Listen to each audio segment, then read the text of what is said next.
যখন আমরা সংগ্রাম শেষে আপনি শিল্প কথা নাট্যগোষ্ঠীর নিজস্ব নাট্যমঞ্চের উদ্বোধন।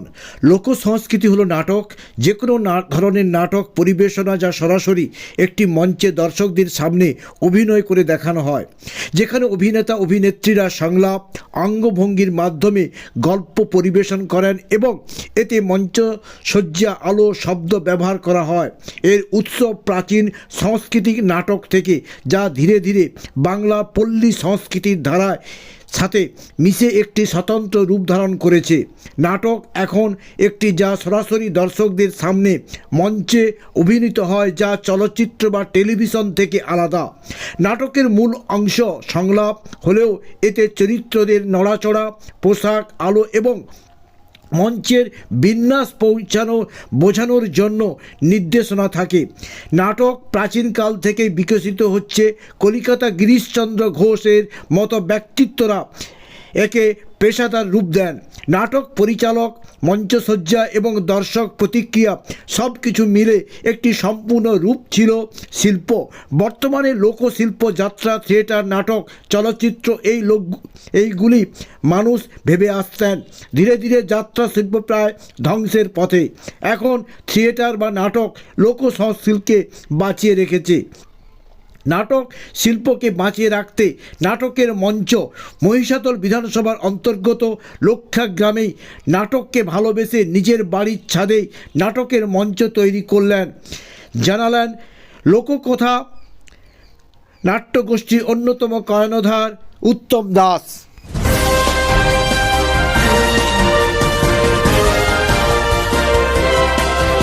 যখন আমরা সংগ্রাম শেষে আপনি শুয়ে পড়লেন, তাকে নিয়ে আর গল্প লেখা হয় না। তাই জীবনটাই স্ট্রাগলিং লাইফ, সেই ভাবনাকে নিয়েই গল্প লেখা হয়, সেটাই অ্যাবসার্ডিটি।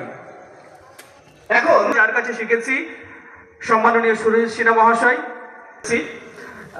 আমি এখন স্যারকে মঞ্চে আহ্বান করছি কিছু বলার জন্য।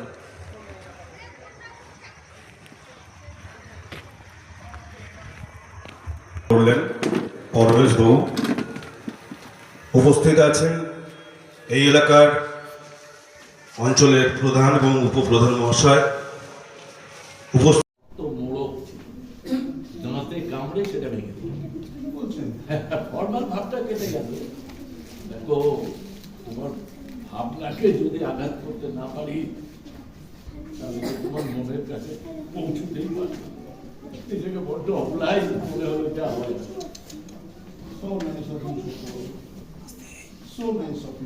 ভালো থাকবেন সত্যবাবু। আচ্ছা, এই ব্যাগটা যে প্রাচীন, এটা আপনি বুঝলেন কি? তোমায় তখন বলিনি কি জানো, আজই দুপুরের ডাকে ঠিক এইরকম খামে আমি প্রাচীর একটি চিঠি পেয়েছি। তাই আমি তোমায় তখন বলেছিলাম আমি কিছুই হারাইনি।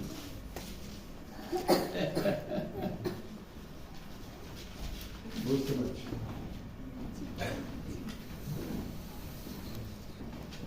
এইটা আমার ফোন নাম্বার। ও, শান্ত হয়ে বসে এটা হারিয়ে ফেলবো না।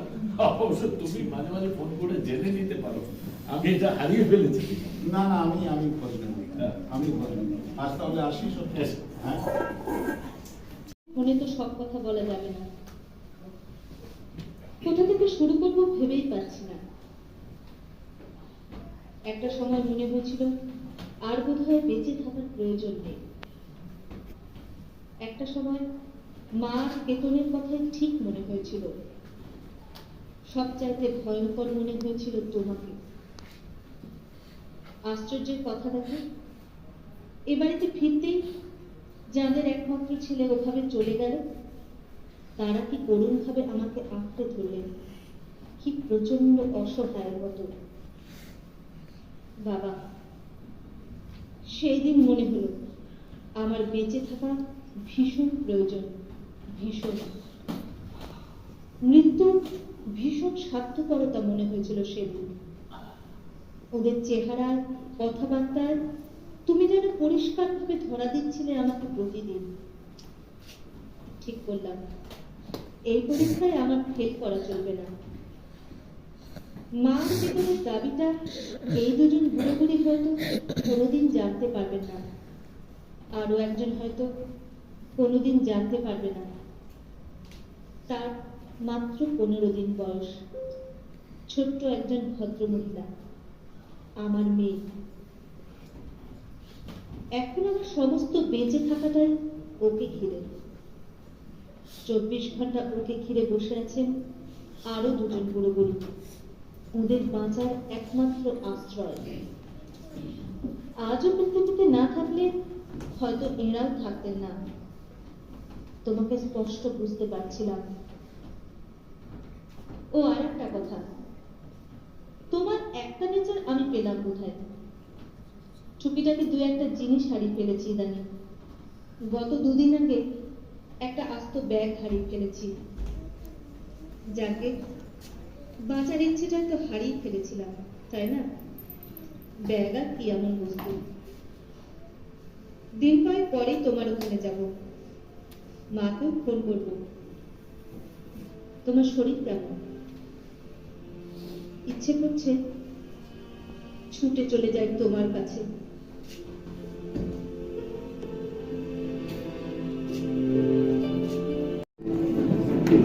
এখানেই শেষ হলো নাটক তখনকাল। নাটক নিয়ে আর কি বলবো, নাটক তো আমরা যেটা বিশ্বাস করি আপনাদের সামনে আমরা করলাম। আমি একটু আমার পাত্রপাত্রীদের পরিচয় করে দিই। এই নাটকে যিনি আলোক সম্পাদ করেছেন তিনি হচ্ছেন অমিতাভ সেনগুপ্ত।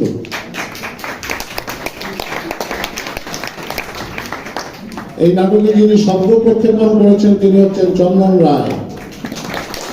করিয়ে দিয়েছেন পার্থপ্রতিম হালদার। মঞ্চ সামগ্রীতে আছেন গৌরী তরফদার এবং সমগ্র প্রযোজনা নিয়ন্ত্রণে আছেন অমল কুমার দে। এ নাটক লিখেছেন অরিন্দম সেনগুপ্ত। এ নাটক নির্মাণ করেছেন এবং মুখ্য ভূমিকায় অভিনয় করলেন স্বপন বিশ্বাস।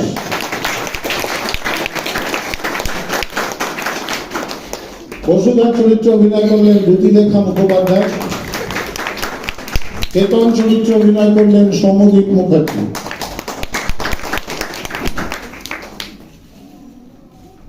আমি ধন্যবাদ জানাতে পারি শুধু, আর প্রচুর আশা করতে পারি এই লক্ষ্য শিল্পকথার এই উত্তম দায় এবং তার সমস্ত সঙ্গী সাথীদের এই উদ্যোগ নেওয়ার জন্য। এবং আপনাদের কাছে নতমস্তকে শুধু একটাই কামনা করতে পারি, একটা আবেদন রাখতে পারি যে নাটক একটু আশ্রয় প্রশ্রয় চায়, মানুষের আশ্রয় প্রশ্রয়।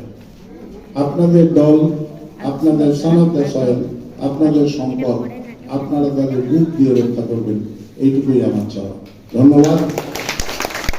আমাদের তরফ থেকে শুভরাত্রি। আমি বিজয় বন্দ্যোপাধ্যায়। ধন্যবাদ।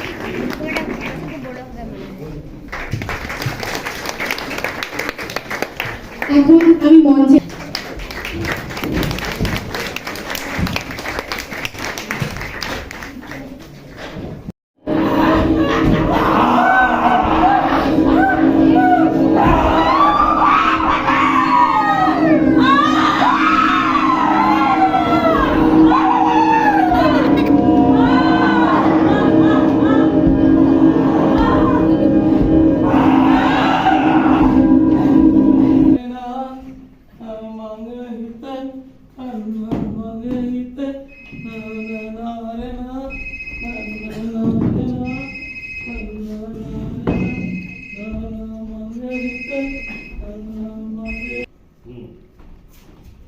শুনছি বল। আচ্ছা, না না ল্যান্ডের ব্যাপারে কি কথা? না না, আমি বলছি জমি। হ্যাঁ, আরে আমাদের বাড়ির আশেপাশে এই যে ফাঁকা জায়গাটা না, হ্যাঁ। আচ্ছা, তুমি জীবনকে ফোন করছো না? না না, শোনো, জীবন না হয় পরে আসো, তুমি এক কাজ করো। আচ্ছা, সেদিন যে বলে যাচ্ছি কিছু করে না, মানে থাকা যায় না। আমি ক্যান্টিনে গিয়ে বসে থাকি, ঘন্টা বাজে, আমি ওপরে ক্লাসে যাই, আবার ক্যান্টিনে ফিরে আসি। মানে এই পুরো দেশের শিক্ষা ব্যবস্থার মধ্যে না একটা কঙ্কালসার অবস্থা। মানে স্বাধীনতার পর থেকেই আমাদের দেশের এডুকেশন সিস্টেমের মধ্যে একটা এক্সপ্লয়টেশনের পরম্পরা চলে আসছে। তা তো রয়েছেই স্যার, নাহলে শিক্ষার আজ এই হাল হয়। দেশের প্রায় 30 কোটি মানুষ আজও নিরক্ষর। স্যার, টেস্ট পরীক্ষা নিয়ে পাহাড় সমান দুর্নীতি। এই শিক্ষার আঙিনায় ধর্মবাদ বুজরুকেরা নিত্য আনাগোনা করে। স্যার, এসব কিছু দেখতে দেখতে না আমি পুরো গোটা সিস্টেমটার উপরে না কিছুটা বিতশ্রদ্ধ। আরে বাবা, আমি তো আগেই বলেছি যে এবারে শুধু টেট কেলেঙ্কারি কেন, নেট কেলেঙ্কারি, নিট কেলেঙ্কারি, সারা দেশ জুড়ে এডুকেশন সিস্টেমের মধ্যে একটা স্ক্যাম চলতে আছে। মানে আমি আগেই বলেছি, I hated school, I hated teachers, I hated everyone, যারা কোনো না কোনো সময় আমার উপরওয়ালা ছিল না। এই কারণে নয় যে আমি জানতাম না যে আমি ফেল করবো, কিন্তু শেষমেশ সেই মানসিক অবস্থা থেকে বেরিয়ে আসার পর স্যার, সেটা কি করে সম্ভব? না, আমি নিজেকে বোঝালাম, তোকে, আমাকে, মানে আমাদের সবাইকে এই দৈনন্দিন জীবনে যে সমস্ত পরীক্ষার ব্যাটাকে আসতে হয়, সেই সমস্ত পরীক্ষার প্যাটার্ন গুলো ডিজাইন করে একদল মূর্খ, মানে একদল মূর্খ আরেকদল মূর্খের পরীক্ষা নেয়। ইয়েস, এটা তোর যোগ্যতার প্রকৃত মূল্যায়ন নয়, কেবলমাত্র মনের মধ্যে বিভ্রান্তির জন্ম দেওয়া। দেয়ার ননসেন্স। কি বলছেন? ইয়েস। মূল চরিত্র মাননীয় সুরজিৎ সিনহা গতকাল একটা অ্যাক্সিডেন্ট কেসে পায়ে মোচড় লেগে পা ক্র্যাক হয়ে যায় এবং হয়তো কালকে ওনাকে ব্যান্ডেজ করতে হবে এবং প্লাস্টার করতে হবে সেই পা নিয়ে আজকে উনি নাটকটা করলেন। এই জন্য ওনাকে আমি ধন্যবাদ জানাই, কৃতজ্ঞতা জানাই। নাটক এমন দায়িত্বের জিনিস যেটা সবাইকে করতে হয়, অনেক প্রতিবদ্ধকতা থাকা সত্ত্বেও আমাদের করতে হয়। এখন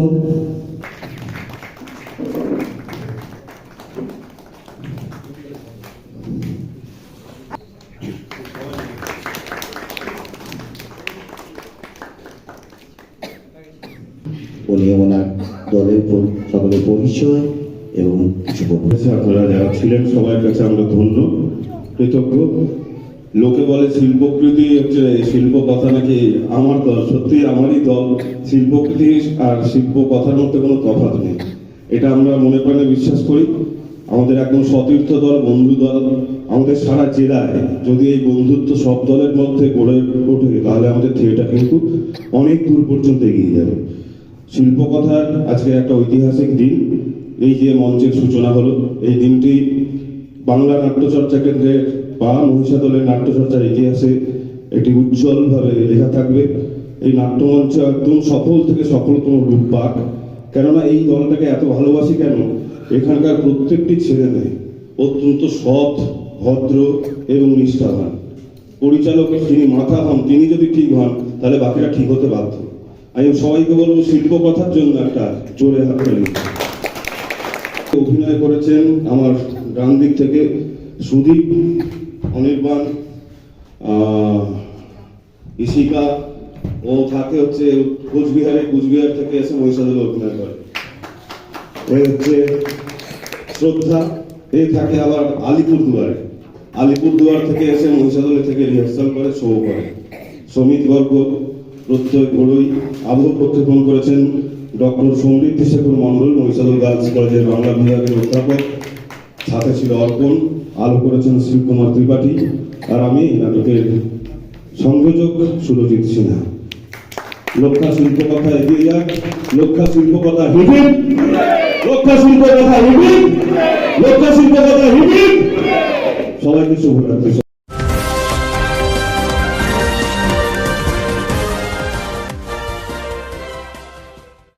সাধু উদ্যোগ চক্রবর্তী, ব্রাত্য বসু, গৌতম হালদার, নির্মাণ হলে উদ্বোধন হলো, সেটা আমাদের বাংলা থিয়েটারের ক্ষেত্রে এবং আমাদের জেলার থিয়েটারের ক্ষেত্রে ঐতিহাসিক পদক্ষেপ। এই কারণে ঐতিহাসিক, কারণ আমাদের জেলায় সেই অর্থে খুব একটা ভালো মঞ্চ নেই।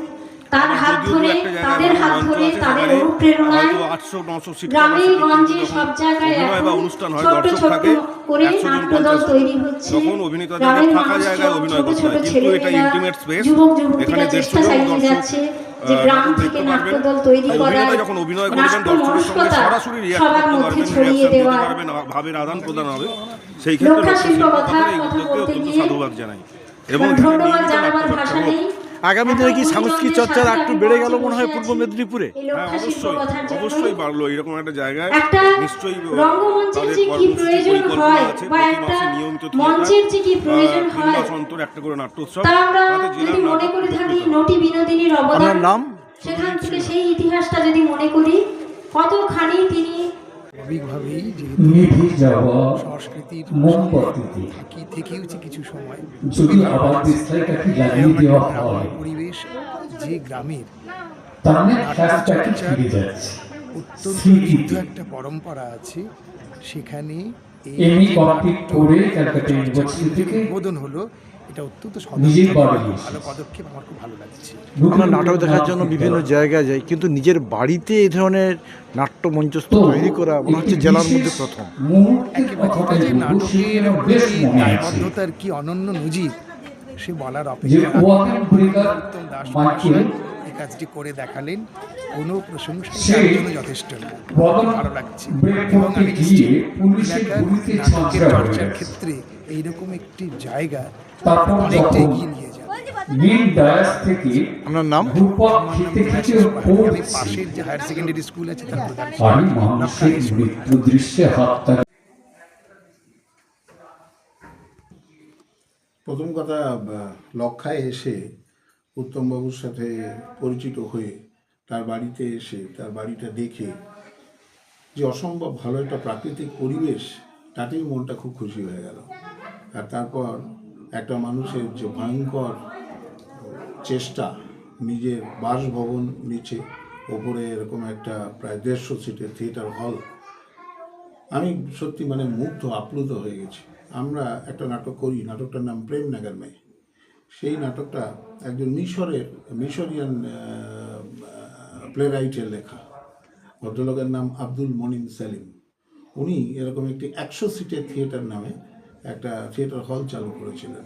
তখন আপনি তো জানেন যে থিয়েটার একটা মাইনরিটি আর্ট, থিয়েটারে খুব বেশি লোকজন হয় না, কিন্তু যে কজন লোকজন থিয়েটার দেখতে আসেন তারা বৌদ্ধিকভাবে খুব শক্তিশালী হয় বলেই আমাদের বিশ্বাস। তাই উত্তমবাবুর এই প্রচেষ্টা, লক্ষ্য শিল্পকথার এই ভয়ঙ্কর রকম যে থিয়েটারের প্রতি তাদের যে আর্টটি, তাদের যে ভালো লাগা, এই অঞ্চলের মানুষজন যেখানে, যেহেতু এখানে খুব একটা হলটল নেই, খুব একটা থিয়েটার চর্চার জায়গা নেই বা থিয়েটার উৎসব করার জায়গা নেই, সেখানে উনি যে সম্ভাবনার দরজা খুলে দিলেন, নিজের নিজেরই গৃহের উপরে এরকম একটা 150 সিটের থিয়েটার হল বানিয়ে এখানে শুধু থিয়েটার নয়, টোটাল সংস্কৃতি চর্চারই অনেকটা উন্নতি সাধন হবে। নাচ, গান, আবৃত্তি, ডিবেট, অনেক রকম চর্চা, ওয়ার্কশপ, এগুলো নিরন্তর হতে থাকবে। ফলে এই অঞ্চলটার অনেক উন্নতি সাধন হবে। এর জন্য উত্তমবাবুকে এবং লক্ষ্য শিল্পকথাকে আমাদের হাজারো কর্নিশ এবং অসম্ভব রকমের অভিনন্দন, শুভেচ্ছা। আগামী দিনে কি তাহলে আরো সংস্কৃত চর্চা পরিমণ্ডল বাড়বে মনে করছেন? ডেফিনেটলি বাড়বে। তার কারণ হচ্ছে একটা রিসোর্স এখানে অ্যাড হলো। এই হলটার উপরে আজকে আমরা প্রথম নাটক করব। এই প্রথম নাটকের মানে এই ইতিহাসের সাথে লক্ষ্য শিল্পকথার, লক্ষ্য গ্রামে এই যে মঞ্চ, পিএন মঞ্চ তৈরি হয়েছে আমার স্বর্গীয় বাবার নামে, সেই তার মধ্যে প্রথম নাটক আমরাও ইতিহাসে আমাদের নাম উঠলো। এবং শুধু এখানে যত নাটক হবে, যত সংস্কৃতি চর্চা হবে, সেগুলো মানে এই অঞ্চলের সমস্ত মানুষকে, সমস্ত বাচ্চাদের, সমস্ত কিশোর বয়সের মানুষদের ভয়ঙ্করভাবে মোটিভেট করবে। এবং থিয়েটারে আর কিছু না হোক, অসম্ভব রকমের আত্মবিশ্বাস এবং একটা কমিউনিকেটিভ স্ট্রেংথ বা নিজেকে এক্সপ্রেস করবার যে শক্তি, সেটা তো বৃদ্ধি হয়। আমার তো ধারণা এই চর্চার মাধ্যমে, এই মঞ্চের মাধ্যমে এখানকার মানুষ ভয়ঙ্কর রকম উন্নতির স্বাদ পাবেন, সুযোগ পেলেন, যেটা যতদিন এখানে ছিল না ততদিন সেই সুযোগ তাদের সামনে ছিল না। তো আমি খুবই আশাবাদী দাদা। আমার নাম বিজয় মুখোপাধ্যায়।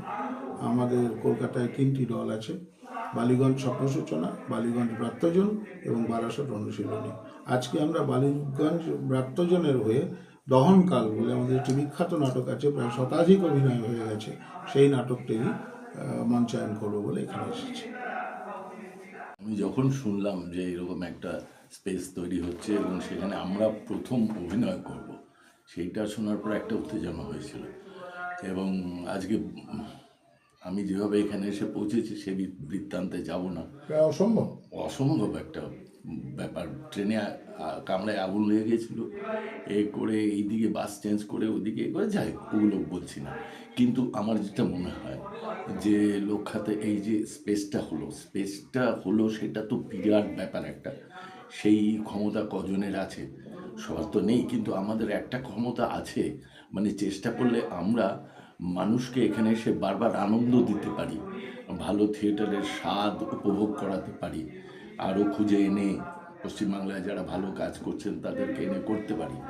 বালিগঞ্জ ব্রাত্যজনের পক্ষ থেকে আমি বলছি যে আমাদের কোনো রকম যদি এখানে সার্ভিস দিতে হয়, আমরা কিন্তু এক পায়ে খাড়া, আমরা করব, চিরকাল করব। এই স্পেসটা বেঁচে থাকতে গেলে এখানে কিন্তু কিছু ভালো প্রযোজনারও দরকার হবে, অনেক আত্মত্যাগের দরকার। হ্যাঁ, কেননা তাতে কি হবে, খুব সাধারণ যারা হয়তো থিয়েটার দেখবেন কি দেখবেন না সংশয়ের মধ্যে আছে, তারাও উত্তেজিত হয়ে যাবেন, উৎসাহিত হয়ে যাবেন, বলে না এটা তো ভালো হচ্ছে, এখানে থাকি। তো সেই কাজটা করতে হবে, খালি আমরা নয়, সবাই মিলে তৃণমূলের প্রচেষ্টাকে আমরা সার্থক করে তুলব। লোকশিল্পী যাত্রা প্রায় বন্ধ, থিয়েটার কিছু কিছু জায়গায় হয় কিন্তু আওয়াজটাও হয় না, কিন্তু এইখানে আজকে এই মঞ্চ উদ্বোধনের মধ্য দিয়ে কি সাংস্কৃতিক পরিমণ্ডল আরও বাড়বে বলে মনে করছেন? দেখুন, এটা নিরালম্ব কিছু না যে একটা উপর থেকে কিছু এসে পড়লো, এরকম কিছু নয়। এটা মাটি থেকেই উঠতে হয়। এই যে আর্ট ফর্ম থিয়েটার বা লোকশিল্প যাই বলুন, এগুলো মাটি থেকে উঠে। তো আপনারা যে কাজটা করছেন এখানে, সেটি যে খুব সহজ কাজ নয়, এটা অনেক বড় মাপের কাজ। আমরা অনেক সময় করার সময় ভাবি না যে এটার কি ইম্প্যাক্ট হতে পারে সোসাইটিতে। বিরাট ইম্প্যাক্ট হয়। আপনি হয়তো জানেন লক্ষাতে দীর্ঘদিনের একটা ঐতিহ্য আছে। আপনার এই এলাকাটা একটু অন্যরকম, আপনি ফিল করেন কি না জানি না, এখানে হাঁটলেই বোঝা যায় এই এলাকাটা অন্যরকম। হল্লা চিল্লা মারামারি চিৎকার কিছু নেই কোনো বাড়িতে, বেশ সুস্থ পরিবেশ একটা। সেইখান থেকেই কিন্তু থিয়েটার উঠে আসবে। থিয়েটার উঠে আসার জন্য একটা পরিবেশ দরকার, সেই পরিবেশটা আপনাদের আছে। আর লোকশিল্প নিয়ে যেটা বললেন, লোকশিল্প যাত্রা ইত্যাদি একটু মার খেয়েছে, সেটার জন্য আমরা অনেকভাবে দায়ী শিল্পীরা। যেমন আমরা শিল্পীরা না, প্রযোজকরা, তারা যাত্রাকে নষ্ট করার জন্য সিনেমার লোকজনকে নিয়ে এলো এবং সেই থেকেই কিন্তু যাত্রার পতন শুরু হলো। কারণ যাত্রা একটা কঠিন আর্ট ফর্ম, এর জন্য কণ্ঠ তৈরি করতে হয়, শরীর তৈরি করতে হয়। সেসব কিছু না করে মুখের সামনে মাইক ঝুলিয়ে, যেটা আমি ছোটোবেলায় দেখিনি আজকাল হয়, মুখের সামনে মাইক ঝুলিয়ে কিছু মানুষ যাত্রার সংলাপ বলছেন, এটা তো মানুষ নেবে না, তাই নেয় না, তাই খালি হয়ে যাচ্ছে, চলছে না। মানুষকে আপনি ঠকাতে পারবেন না, কোনটা ভালো জিনিস মানুষ ঠিক বোঝে, কিছুতেই ঠকাতে পারবেন আমরা। এই যে ব্যবসা শুরু হলো একটা, যে এদেরকে নিয়ে ইনভেস্ট করে অনেক টাকা উপার্জন করব, এতে যারা সত্যিকারের শিল্পী তারা তো মার খেলো, এমনকি সেই শিল্পটাও আস্তে আস্তে নষ্ট হতে আরম্ভ করলো। এই হচ্ছে ব্যাপার। থিয়েটারে এখনও সেই জিনিসটা হয়নি বা হবেও বলে মনে হয় না, কোনো জায়গায় হবে না। এমনকি আমি বলছি যে বড় শহরেও হবে না, যে কেউ এসে হঠাৎ করে অনেক টাকা ইনভেস্ট করে সিনেমার লোকজন নিয়ে এসে ভালো থিয়েটার করবে, এটা আর হবে না। চেষ্টা হয়েছে, চলে গেছে। থিয়েটার কিন্তু টিকে আছে নিজের মতো করে। আপনার এখানে এক ধরনের থিয়েটার হয়, আবার তমলুকে আরেক ধরনের থিয়েটার হয়, মেদিনীপুরে আরেক ধরনের থিয়েটার হয়, আসানসোলে হয়, কলকাতায় হয়, নানা রকম। কিন্তু সবার অভিমুখ একটাই, যে সুস্থ সংস্কৃতি, সুস্থ চিন্তাভাবনা মানুষের মধ্যে পৌঁছে দেবে। তো সেইটা লক্ষ্য থেকে যে শুরু হয়েছে কাজটা, মহিষাদলে আগেও হয়েছে, সুরজিৎ একটা স্পেস করেছে, এরকম এইসব জায়গাগুলোতে দেখছি প্রবৃত্তি রয়েছে যে কাজটাকে আঁকড়ে ধরা, এবং এইটা কিন্তু একটা ভালো জায়গায় নিয়ে যাবে আমার ধারণা। এই গোটা এই অঞ্চলের শিল্প সংস্কৃতি সার্বিকভাবে একটা উন্নতি হবে। যাত্রা শিল্প কি আবার ফিরে আসতে পারে? যাত্রা শিল্প ফেরার চান্স নেই। কেন চান্স নেই? একটা ফাঁকা জায়গা তৈরি হয়েছে। এগুলো গুরুমুখী, এই যে বিদ্যাটা, যে এই যে অভিনয় কলা, এইটা পরম্পরাতে বয়ে নিয়ে আসা হয়, মাঝখানে একটা গ্যাপ হয়ে গেল, এই কণ্ঠের চর্চা, শরীরের চর্চা সব বন্ধ হয়ে গেল। একটু দেখতে ভালো হলে মেকআপ টেকআপ করে এইখানে মাইক লাগিয়ে যাত্রা দাঁড়াতে পারে, যদি এসব ছুঁড়ে ফেলে দিয়ে আবার সেই পুরনো ফর্মে ফিরতে পারে। থিয়েটার কিন্তু নিজের ফর্মেই আছে, টুকটাক কিছু টেকনোলজির সাপোর্ট নিচ্ছে ঠিকই, কিন্তু মূলত ওই তার নিজের ফর্মটাতে রয়েছে। যাত্রা নিজের ফর্মটাকে ছেড়ে দিল। এইটা ফর্ম যদি যাত্রাকে বাঁচাতে হয়, ইমিডিয়েট ওই ঝোলানো মাইক বন্ধ করতে হবে। বড় বড় যে মাইক ওপরে থাকে ওগুলো থাকুক, আগে যেভাবে আমরা শুনেছি যাত্রা সেভাবে যদি ফিরে আসে। এবং এখনও অনেক গ্রামগঞ্জে আমি যাই যেখানে যাত্রা চর্চাটা রয়েছে, তারা ওই যাত্রাই করে, কিন্তু ওরা ওই মাইকও ঝোলায় কেন, দু একটা বাইরের যে আর্টিস্ট ভাড়া করে আনতে হয় যাত্রাতে, মহিলারা বিশেষ করে, তারা বললেন যে আমরা চেঁচাতে পারবো না, আমরা ওইটাতে করবো। তো এইখানে একটা দুরকম ব্যাপার হয়ে যাচ্ছে। ভালো ভালো অভিনেতা অভিনেত্রী মার খাচ্ছেন, কিছু করতে পারলেন না। এটার জন্য আমরা দায়ী। এবং এখন এমন একটা জায়গায় চলে গেছে, এমন কোণঠাসা অবস্থা, যাত্রা ফিরে আসবে কিনা আমার তো সন্দেহ আছে, যতক্ষণ না আমরা খুব শক্ত হয়ে ওই যে আবর্জনাগুলোকে যাত্রা থেকে না সরাচ্ছি। আমাদের গ্রামের যাত্রা কিন্তু এখনো নিজের জায়গায় আছে, কিন্তু করতে পারছে না। আপনার নাম স্যার? স্বপন বিশ্বাস। আজকে 19শে জানুয়ারি পূর্ব সিদ্ধান্ত স্যারকে অসংখ্য ধন্যবাদ। আজকে নাটক বা কোনো সাহিত্য স্টুডিও থিয়েটার সেটা নয়, এটা সোজাসুজি কথা বলে। সকালে সেই উপলক্ষে নাটক বা সাহিত্যের অন্যতম বৈশিষ্ট্য হলো বক্রোক্তি, তো বাঁকা ভাবে বলা। তারপরে নাটক নিয়ে আলোচনা। সেই জন্য কবিগুরুও বলেছেন, অনেকেই সহজ সুরে সহজ কথা শুনিয়ে দিতে তোরে এবং সুবর্ণোদয় সাহস বিভিন্ন নাট্য দল, অর্থাৎ সহজ কথাকে কঠিন ভাবে বলা, রসের মাধ্যমে সিক্ত করে বলাই হচ্ছে নাটক বা সাহিত্য। শোভাযাত্রা অংশ এখন মঞ্চে ডেকে নেব তারপরে বিশিষ্ট নাট্যকার নাট্যবিদ সম্মাননীয় শশাঙ্ক বাবুকে, শশাঙ্ক শেখর মাইতি মহাশয়। এবার বিকেল 4টা থেকে আমাদের দ্বার উদ্ঘাটন শুরু হয়েছে। বিভিন্ন অতিথিবর্গ এসেছেন, মাননীয় এমএলএ আসেননি, পৌঁছাবেন, এবং নমস্কার, শুভ সন্ধ্যা।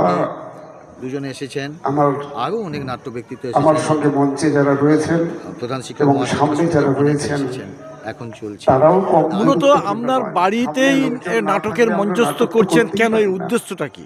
সবাইকে আমার আসলে শুভেচ্ছা, নাটকটা শ্রদ্ধা। আমাদের এই পেশা নয়, লক্ষ্যা নেশা। আমার কাছে তো অনেক দীর্ঘ পুরনো জায়গা, 14 আর বছর ধরে এটা আমি নাটক খুব ভালো চর্চা করে করতে জানি। গিয়ে এখানকার সয়েলটাকে আমি খুব ভালো করে চিনি, কারণ রিহার্সালের জায়গার অভাব। আজ থেকে 40 বছর আগে ওই অমিত একটুখানি আমাকে খুঁচিয়ে দিয়ে গেল। ইতিহাস জানতে হয়, ইতিহাস পড়তে হয়। আমরা কোনো একটা এখানে কিন্তু নাটকের চর্চা ছিল। আমরা রিহার্সাল করতাম, একটা সময় ওই শুভ্রাংশুদের নাটক করাতাম। পরবর্তী সময়ে আমার এখনো মনে পড়ে, আপনারা চেনেন ভাগ্যধর বাবু, শিক্ষক ব্রহ্মপদ বাবু, 2025 তারপর ইন্দ্র, নারায়ণ মণ্ডল, তখনই আমার এদেরকে আমি নাটক করাতাম। রবীন্দ্র ভারতীতে আমি তখন নাটক নিয়ে পড়াশোনা করি। আমি একটা হল একদম সোজা এসে বাস থেকে নেমে এখানে নাটকের রিহার্সাল হতো অনেক রাত্রি পর্যন্ত। কোনোদিন ফিরতে পারতাম আর কোনোদিন ফিরতে পারতাম না। এখানে বিভিন্ন বাড়িতে আমি থেকে যেতাম। ফলে একটা নাটকের কথা মনে আছে, রশ্মিহারা নবাব হয়েছিল। খুব এই মঞ্চস্থে কারা কারা নাটক করতে পারবে? অনেক তো জেলার অনেক নাটক কর্মীরা রয়েছে, প্র্যাকটিস করতে পারবে বলতে। পরবর্তী সময়ে লক্ষা শিল্পকথার বিভিন্ন নাটক যে জন্মলগ্ন, যে ফাইনাল রিহার্সাল, লাইট রিহার্সালটা হয়, লক্ষা গার্লস স্কুলের একটি ভাঙাচোরা ঘর, এখানে লাইট রিহার্সাল করার একটি ভাঙাচোরা ঘর, সেই ঘরের ওই সমস্ত কিছু সরিয়ে পারমিশন কি থাকবে, কষ্টে এখানকার এরা নাটক করতো। মানে আমি এখন ভাবি যে আজ এই যে উন্নয়ন, এই যে এই জায়গায় পৌঁছেছে, আশা করি চলে। মানে আপনার তার নাম সমান ছিল ওখানে। সত্যম শিবম সুন্দরম নাটক দিয়ে এদেরকে শুরু করিয়েছিলাম। ডিরেক্টর তো আমার মনে পড়ে যে জয়দেব কেক আর পেস্ট্রিতে জিবে জল সপারি, ওয়াও আশাতে লাজবাব নিউ বিদ্যুৎ বেকারি, টিপটপ টিফিনে और हैप्पी पार्टी, নিউ বিদ্যুৎ বেকারি, মানডে টু সানডে, ছোট বড় সবার পছন্দ একটাই, নিউ বিদ্যুৎ বেকারি, প্রতিদিন চাই চাই, না না না না না, নিউ বিদ্যুৎ বেকারি।